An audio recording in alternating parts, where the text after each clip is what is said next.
During a heartfelt segment of his show, Steve Harvey receives an unexpected emotional message from Burkina Faso's President Ibrahim Traoré. The message, filled with respect, admiration, and raw emotion, catches Harvey off guard, bringing him to tears. On live TV, this rare and powerful moment touches the hearts of millions as two influential figures share a deep, unscripted emotional exchange. Steve Harvey walked onto his talk show stage wearing his usual bright smile. The audience clapped and cheered, and Steve, full of energy, launched into the day's topic, the power of purpose. It was supposed to be an ordinary segment. He had just finished sharing a personal story about his struggles growing up in poverty when a production assistant walked briskly toward the stage, whispering something in Steve's ear. Steve looked confused, then surprised, then silent. He turned to the camera, cleared his throat, and said, Folks, I've just been told there's a very special message for me, and it's coming from somewhere I never expected." Burkina Faso, the screen behind him, lit up with a golden seal, and the bold words, "Message from President Ibrahim Traore." The studio went completely quiet, not a whisper, not a cough. Steve, now visibly shaken, looked into the camera and said softly, "Why would the president of Burkina Faso want to send me a message? I don't even know what this is about." He sat down, eyes locked on the screen, and then the video began. The video opened with a calm, warm background, a simple wooden desk, a flag of Burkina Faso. Behind it then appeared a man with strong eyes and a gentle voice, President Ibrahim Traore. Steve leaned forward, his fingers tightening around the arms of his chair. "Mr. Steve Harvey." The president began in English with a soft African accent. "I speak to you not just as a leader, but as a brother." The entire studio leaned in. "Me, but we know you, Tro," continued, "in the villages of Burkina Faso. Your voice reaches farther than you may think. Your words of strength, faith, and second chances have touched people. You'll never meet." Steve blinked, stunned. His hands began to tremble slightly. Tro's voice thickened with emotion. "During our darkest nights, when war threatened our peace, your story gave me hope. You reminded me that leadership is not about titles, but about purpose and heart." The room fell into absolute silence. Then Trop looked directly into the camera and said, "From a soldier who rose to lead his people to a boy who once had nothing in America, I thank you."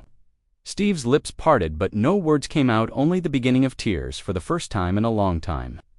Steve Harvey was speechless. He reached for a tissue as the message continued. "I've watched you cry for others, laugh with strangers, give to those who thought they were forgotten. Traoré's voice echoed in my country. We know that kind of heart. We call it a heart of the sun, warm, brave, and giving light." Steve finally whispered, "Wow."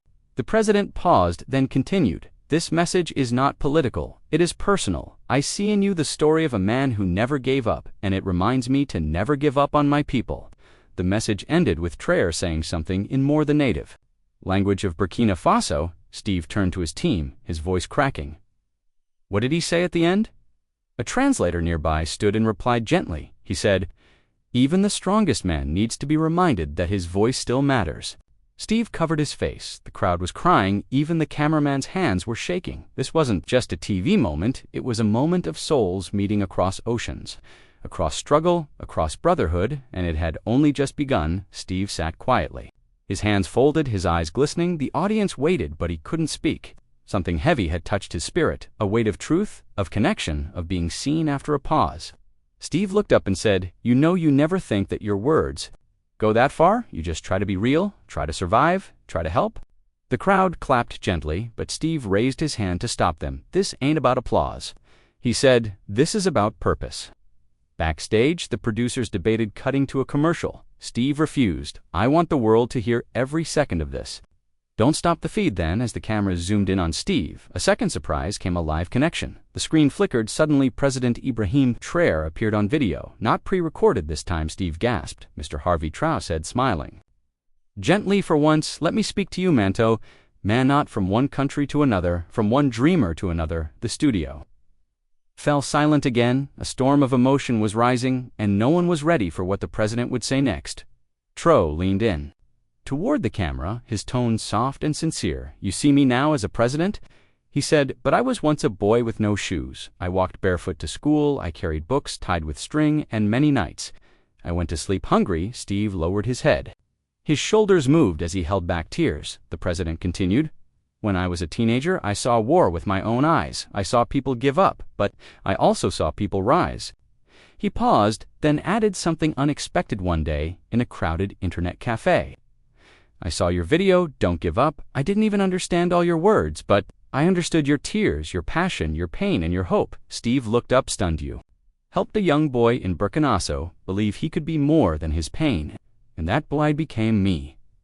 The crowd gasped. Some had tears falling freely. Traoré smiled gently. "So when I heard your voice again last week speaking about purpose, I knew it was time I said something back." Steve covered his face, and that's when Traoré said something. Even Steve couldn't believe President Traoré took a deep breath, then looked directly into the camera. "Mr. Harvey," he said, "you once said you wanted to visit Africa, not just as a celebrity, but as a brother, as someone who wants to give back." Steve nodded, whispering, "Yes, I did." "Well," Traoré smiled, "I want to invite you personally to Burkina Faso, not for cameras, not for attention, but to see what your voice has built in silence." The studio audience gasped. "You've helped lift spirits across oceans. Now let me show you the seeds you've planted in our soil." Steve's hands trembled. He wasn't sure whether to speak or cry. Then came the words that broke him. "There's a young orphanage in Ouagadougou. The children there know your name. They pray with your words, they laugh with your jokes, but most of all, they believe they matter because you mattered." Steve stood up, eyes full of tears. The audience rose, with him clapping softly, many wiping their own eyes. But Traoré wasn't finished. He looked into the lens and added, "In 7 days they'll gather in the village square, waiting to meet the man whose words crossed oceans and healed hearts." The countdown had begun the very next morning. Steve was already packing. No cameras, no media alert, just him, a carry-on, and a heart full of questions. The world was buzzing. Every major news outlet ran headlines. President of Burkina Faso moved. Steve Harvey to tears, a message that crossed oceans. But Steve wasn't going for the world. He was going for the kids, for that voice that had spoken to his soul as his plane flew across the Atlantic.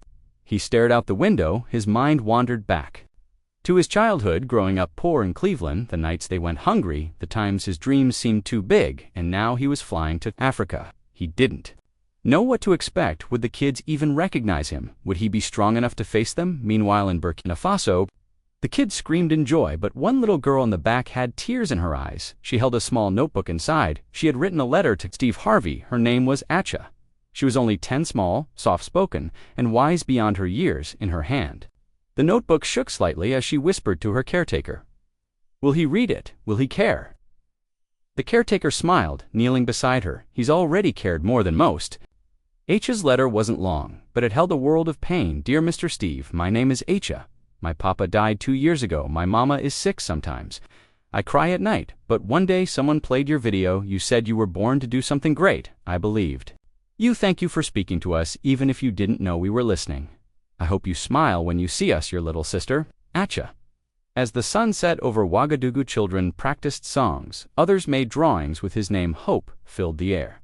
But I just stayed quiet, sitting near the mango tree, notebook clutched to her chest. In that moment, it wasn't about fame or politics. It was about a man who once slept in a car meeting a child, who sometimes slept without dinner, and the sky seemed to whisper they were meant to find each other.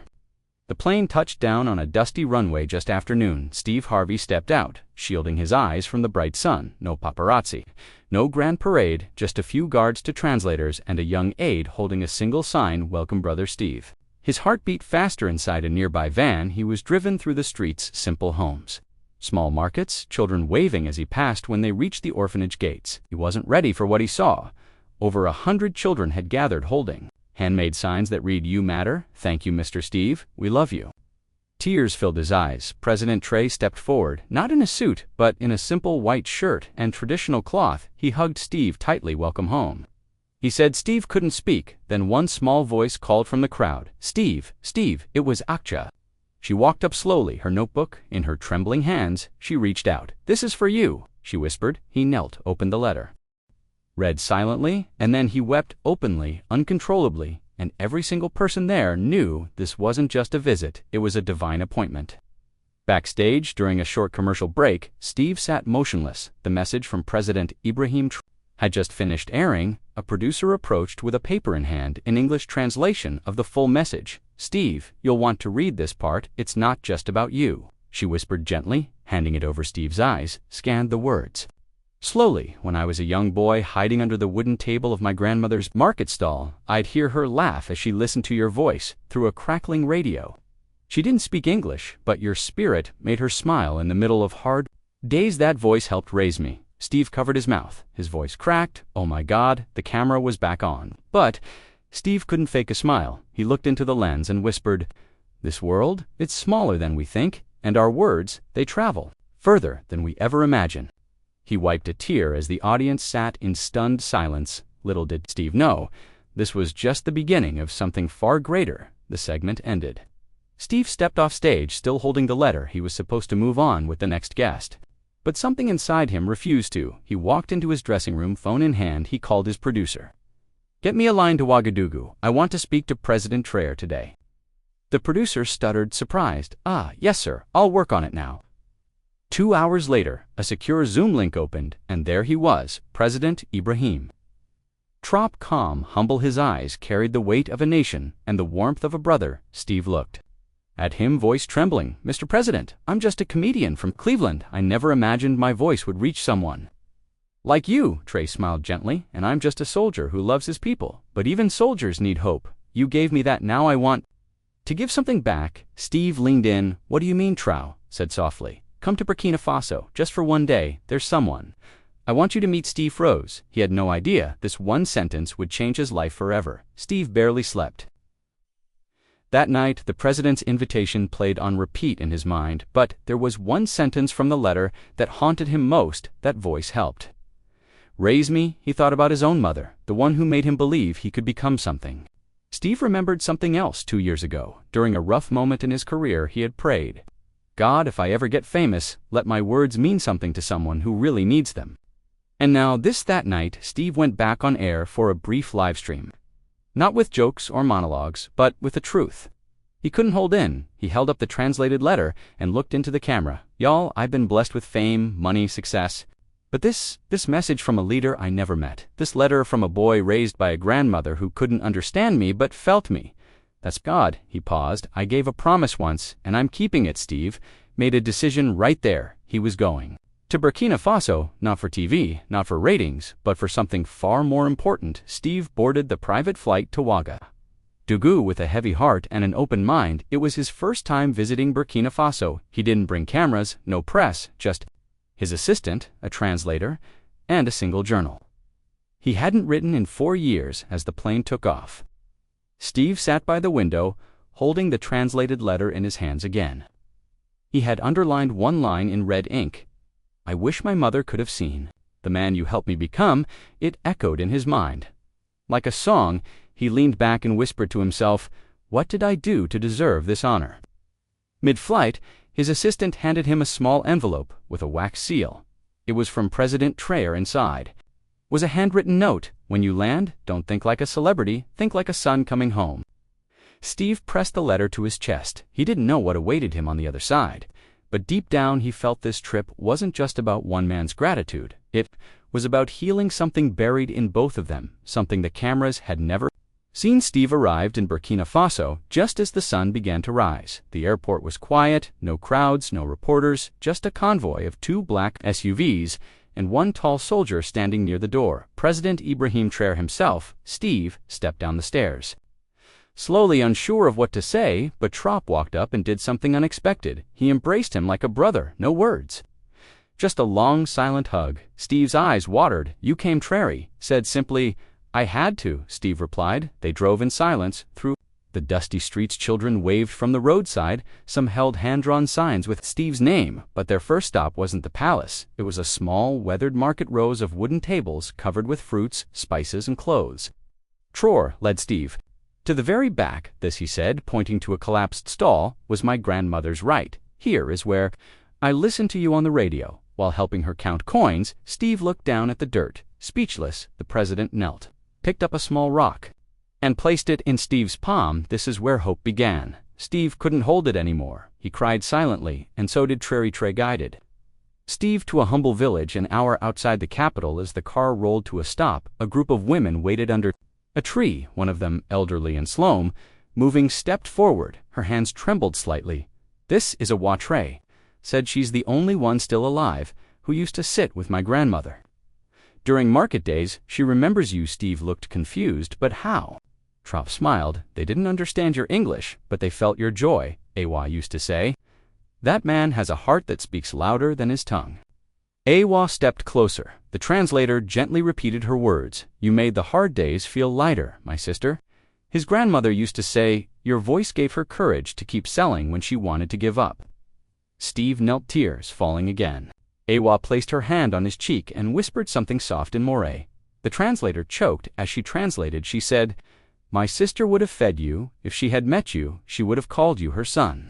In that moment, Steve Harvey wasn't a celebrity. He was a son, being welcomed home by a mother he never knew he had, and the world watched speechless that evening. Steve was invited to a small school where children waited to perform something special. No cameras, no lights, just soft drums and nervous little faces. As Steve entered, the kids began singing a simple tune in Moray, the local language. The translator leaned in and whispered, "It's a song President Traoré's grandmother used to hum while cooking at her market stall. Now these children sing it in her honor." Steve froze. The same tune he'd hummed days earlier, without knowing why tears filled his eyes. "I remember this," Steve whispered. "My grandma in Cleveland. She used to hum something like this when I cried." Traoré stood beside him, arms crossed gently. "Our grandmothers, they gave us the same comfort. Thousands of miles apart." Steve sat down on the dusty bench, surrounded by children. One girl handed him a wooden carving of two hands holding a heart. He broke openly, loudly. Years of pain, years of questions, all released in a place he never expected. The boy from Ohio and the boy from Ouagadougou. Now two men had found a bond that no script could write. The world didn't see celebrities anymore, only two sons missing their grandmothers before Steve's return.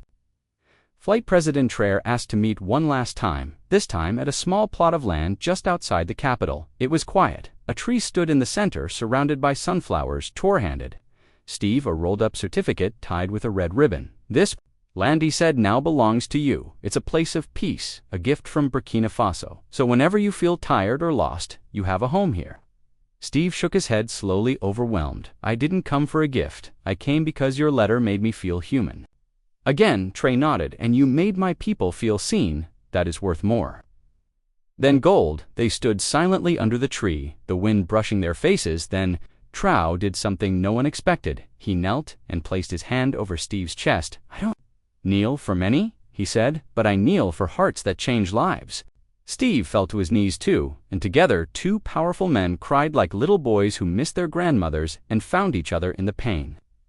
The next day, Steve's return to the U.S. was met with silence. He asked for no fanfare, no cameras, no show, but something had changed on his next broadcast. Before starting the show, Steve walked on stage holding the wooden carving. The children gave him the one with the two hands holding a heart. He placed it gently on his desk. Then he looked into the camera. "In my life, I've received many awards, many gifts, but none like this." His voice cracked. "I met a man, a president, not just of a country, but of the human heart. Ibrahim Traore reminded me of something I forgot, that love, honor, and memory are stronger than anything fame can give you." He paused. "He called me a son of Africa. I call him my brother." And then Steve did something rare. He played the children's song, Live, no translation. Just pure, innocent voices. Millions watched, millions cried. Comments flooded in from every corner of the world. People didn't see politics. They saw love. They saw legacy. They saw healing. Dear viewers, if this story touched your heart even just a little, please like this video, subscribe to the channel, and comment below one word: healed. Let's spread this feeling to the whole world. One story, one tear, one heart at a time.